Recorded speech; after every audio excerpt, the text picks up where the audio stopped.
Ezra Klein is another neoliberal Zion-Nazi, but he's an intellectual and he's somebody who's held in such high regard at the New York Times.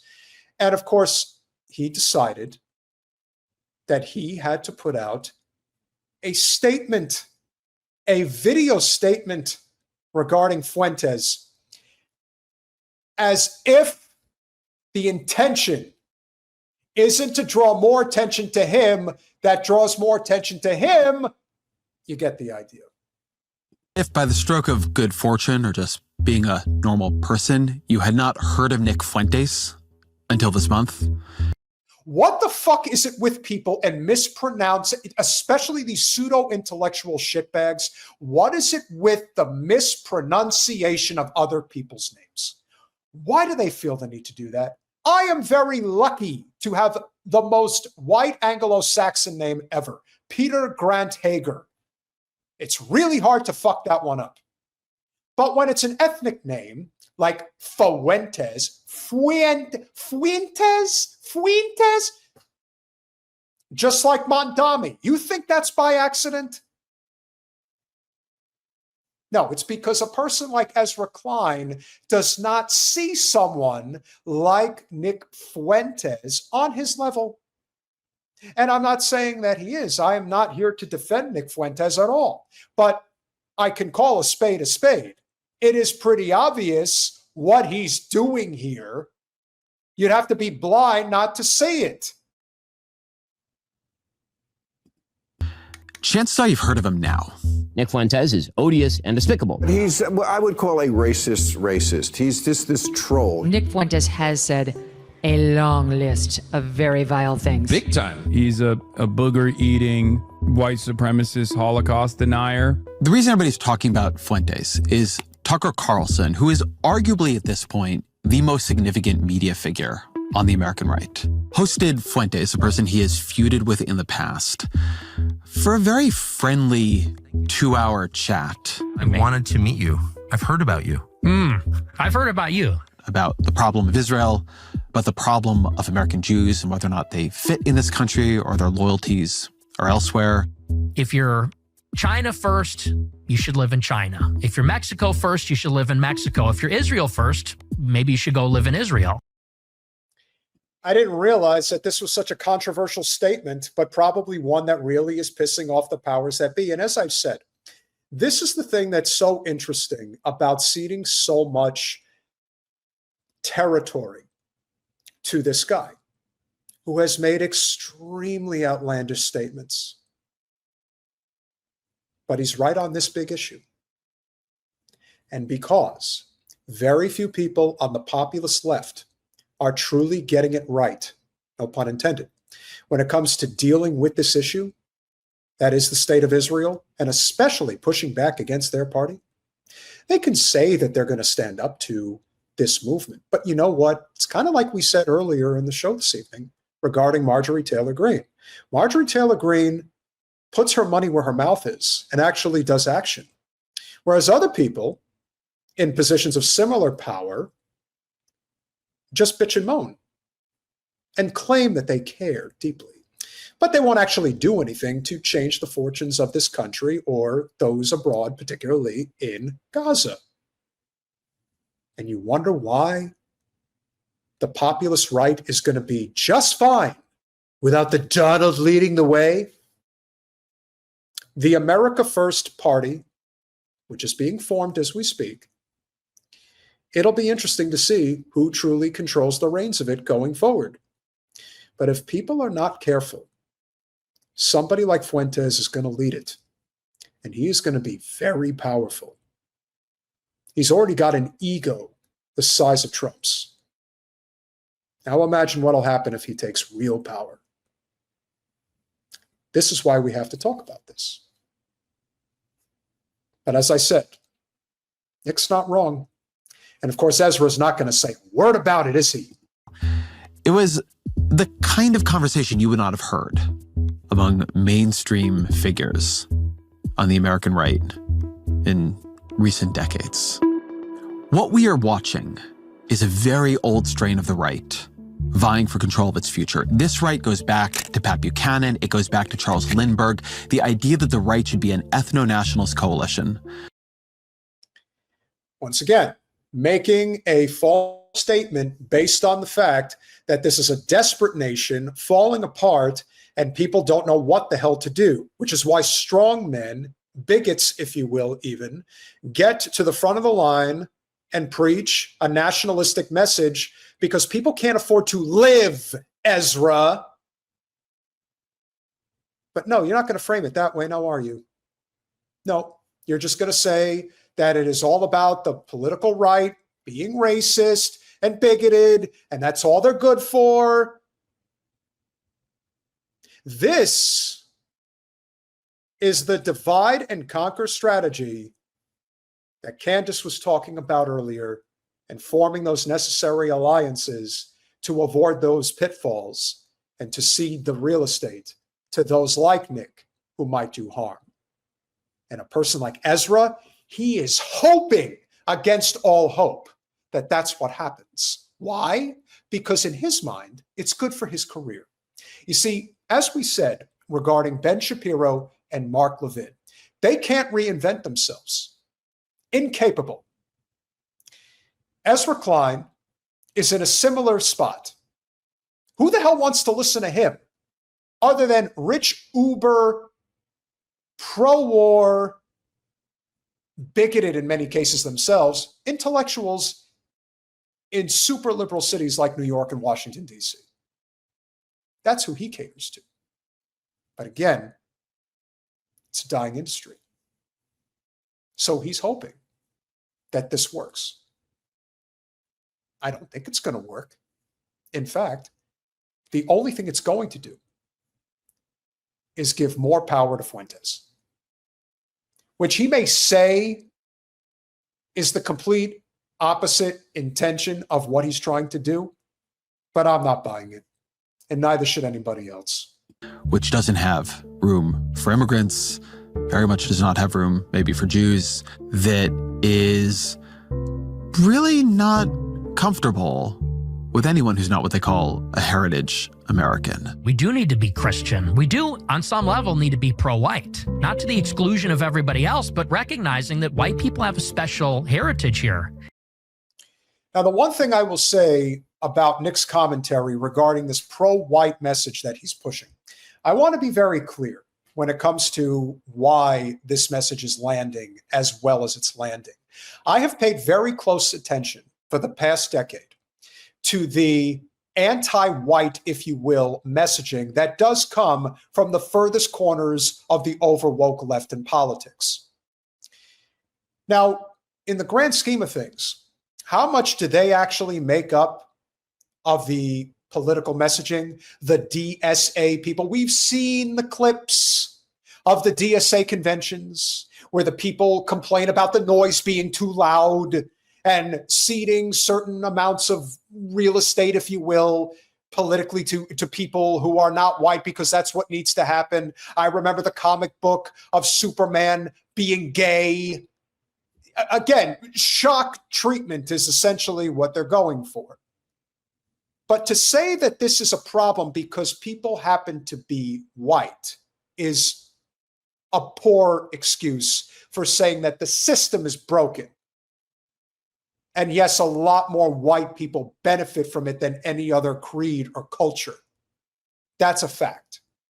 However, if you still don't think that the system itself is controlled by a small concentration of people,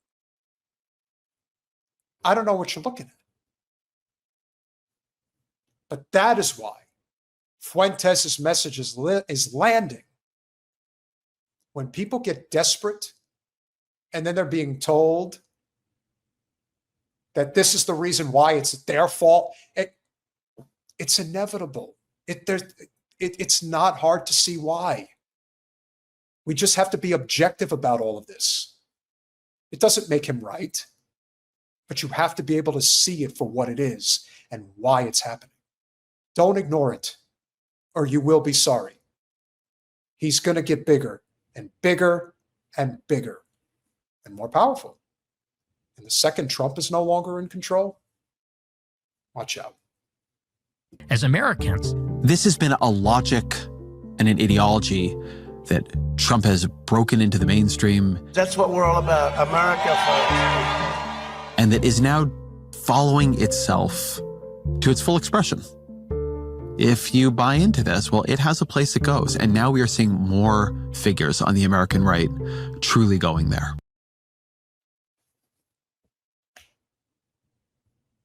Why aren't people listening to you, Ezra Klein? Why are people not listening to your message? If Nick Fuentes is so evil and so wrong about everything, then why aren't they flocking to you? Why is that? Could it be because you're an elitist prick? Could it be because you're a Zion-Nazi? Could it be because you're an overeducated shit lib in a bougie, democratic, liberal city that is completely out of touch with where the average person is? That you do not push for single-payer health care? That you do not push for a living wage or tuition-free public college or trade schools? That you do not give a shit about people in Flint, Michigan, or East Palestine, Ohio? That you love Israel and its endless war and its devastation over the entire world? That's why people hate you. And that's why people are flocking to people like Fuentes. I don't want to be right about all of this, but it's too obvious why this is happening. I bring this up because I think that the context regarding Fuentes needs to be heard, because for him, his messaging regarding Israel is why he's getting where he's getting. And here's what he had to say. now do you understand why they don't want people criticizing Israel? Now do you get it? This is what, and that this is what it has always been about. Israel wants us to bomb Iran. They want us to bomb the Houthis. They want us to bomb Hezbollah. They want us to bomb the IRGC. They want us to give them billions of dollars to bomb their enemies. They want us to defend them when their enemies shoot back. This is what we call an unlimited, unconditional security guarantee. It is a relationship without limits, and there are no conditions attached to it. Think about every way that we help them. We're giving them money. We're giving them missiles. We're giving them our most advanced technology. We're bombing their enemies for them. We're defending them when their enemies shoot back. We're giving them the weapons to kill their enemies. We're vetoing resolutions in the UN condemning their conduct. Their economy is dependent on Israeli billionaires and the private charity of U.S. donors. This is what you call an unlimited, unconditional guarantee. The U.S. government treats Israel better than they treat its own states. There are not enough people out there saying what he's saying. Now we say it. Now we obviously say it in the context of explaining why Fuentes' approach is the wrong one overall in totality. However, this statement regarding the conditions that Israel finds itself with compared to us, is there anyone who would deny this? Honestly, anybody? It's clear as day.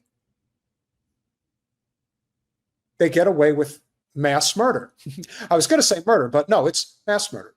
That's what they get away with. And they are destroying our country. And people are getting desperate. And Trump has lost it completely. And that's why Nick is picking up where a lot of the America Firsters are at. Jen doesn't think Trump is going to make it through this term. And that includes whether he lives or not, interestingly enough. I don't know where I stand as of yet, as far as that goes. But it will be interesting to see what happens.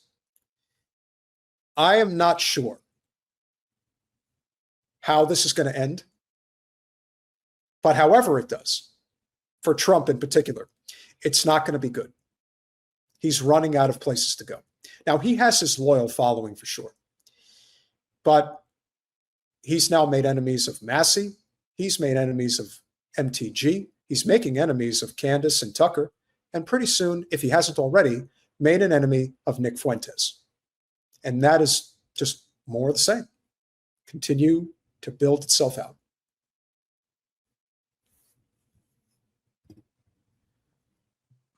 Trump's government is treating Israel better than it treats California. Remember when they snuck in a provision that said FEMA won't do search and rescue operations if a city doesn't pledge allegiance to Israel? There are more conditions on FEMA helping Americans drowning in a hurricane than there are conditions on U.S. military aid to Israel. Think of that. Florida gets hit by a hurricane, and America's support for Florida is more conditional and more limited than America's support for Israel killing women and children in Gaza. And that is the truth. As a Floridian, I can vouch for that. I've seen enough damage happen to this state, although we got very lucky this hurricane season. Probably won't happen again for a very long time, but thankfully, there wasn't that much damage. But it's true. We saw what happened with Harvey, among others. We saw what happened in North Carolina. We saw how they used the damage of the hurricane for votes. But the second Israel needs anything, they get exactly what they want. For now. For now. No, I'm not that adventurous, Canavanabus. But hey, gotta love the profile picture. It's always a good one. Yeah, Fuentes is on the money on this. That's the dynamic. Without limits, without conditions. This is a two-parter because Fuentes decides to go in once and for all on Trump to finish it out. This is a crisis of Trump's own making. You have no one to blame but yourself. You can't blame your own base for asking you to do what you promised to do. You can't say that your base doesn't see the bigger picture or they're conspiracy theorists. If you played into that for years, which you did, the chickens have come home to roost now. They leaned into this stuff. They promised it. And you could say they bit off more than they can chew. Then you lied brazenly and openly. You tried to trick people. It didn't work. And now the chickens have come home to roost. And here's the issue. This goes to the center of what the Trump revolution is all about. And I've been saying this for weeks and months and years now. The whole idea behind Trumpism, fundamentally, it's an anti-corruption movement. Don't you know that? At the bottom of it, MAGA, it's not really about being conservative. It's not super conservative. It's not about being libertarian. It's not about being Republican. The core of the MAGA message was about anti-corruption. It was an anti-corruption campaign because the first thing that Trump said is, I'm a self-funder. I'm a billionaire. I'm so rich that I cannot be bought. And what's the implication? The implication is Congress and the president is bought by the money. And they're compromised in all sorts of ways. They're compromised by money and the quid pro quo, those expectations. They're compromised in other ways by blackmail. They're controlled by the media. And so the fundamental premise of Trumpism is, I can't be bought, therefore I'm incorruptible. That was the point. If you go back and you listen to the speeches that Trump gave and Bernie gave in the summer of 2015, they're not the same, but they sure sound alike. On the second day in office, Trump 86'd the Trans-Pacific Partnership, which is one of the key issues that he and Bernie aligned on. And Hillary Clinton said she would have absolutely passed it if she was elected. There's a reason why Trump's movement became as big as it did. But a lot of people are seeing the system for what it is now. If Trump can lie, of course he's a natural-born liar. Eventually, you have to accept that this system cannot be salvaged. It can't. It's too obvious now. And there are people who still want to pal around and pretend like there's something to save here. What are you saving? What are you getting yourself worked up about? Elections matter and you should still participate. But if you think we're not in a revolutionary period, go back to sleep. Just and stay asleep. You are either going to wake up or you're never going to wake up in this moment right now. It's too clear that that's what we're dealing with. And there's a reason why Fuentes is getting the type of traction that he's getting. If I put up $70 million to run my primary campaign and I'm a billionaire, maybe I could do that in the general. And if I have all small dollar donors, the people can literally overthrow the corrupt government. All the super PACs, all the billionaires, all the money will be against. But if we have one billionaire and a ton of small dollar donors, and maybe some like small business owner, millionaire types, then maybe we really could have a president that isn't beholden to anybody. So that's actually central to the MAGA message. This idea of draining the swamp, it's not like it's one among other things that's critical. And Epstein epitomizes this problem because what is the Epstein playbook? He's got a private island. Why? So that he controls who goes there and he can see everything and record everything that happens. That's the point. There's no jurisdiction.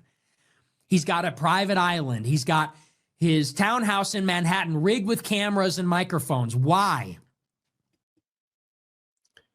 Because evidently there is photos of me and of my good friend, Donnie.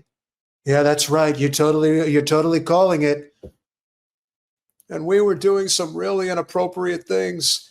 I just thought, what the hell? Just give it a shot. Slick Willie's always ready for some action. And even if I have to close my eyes and pretend it's somebody else, hey, it worked that one time. No, it worked several times. Don't pretend like you didn't enjoy it. You totally loved it. It was the best you've ever. I'm the best at everything, including getting on my knees. As you've seen, I've done it a lot for Israel. I even did it for Willie Boy. So, hey, you just got to enjoy it while you can. But Nick's right. He's in bed with the Israeli government, the British government, the American government. His entire operation is to entice and induce powerful people to let their guard down so that he can compromise them with blackmail and then control them on behalf of some entity. Who even knows?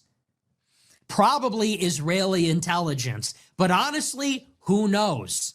Maybe he's a mercenary. Maybe he worked with Israeli intelligence and British intelligence and or the CIA. Most likely Israeli intelligence. But that gets to the heart of why people don't trust the government. Because people have this idea that the reason America is losing, why are we powerful and rich, but the country's getting worse? It's because of the leadership. The leadership is steering us into the rocks because they're being manipulated. They're being controlled.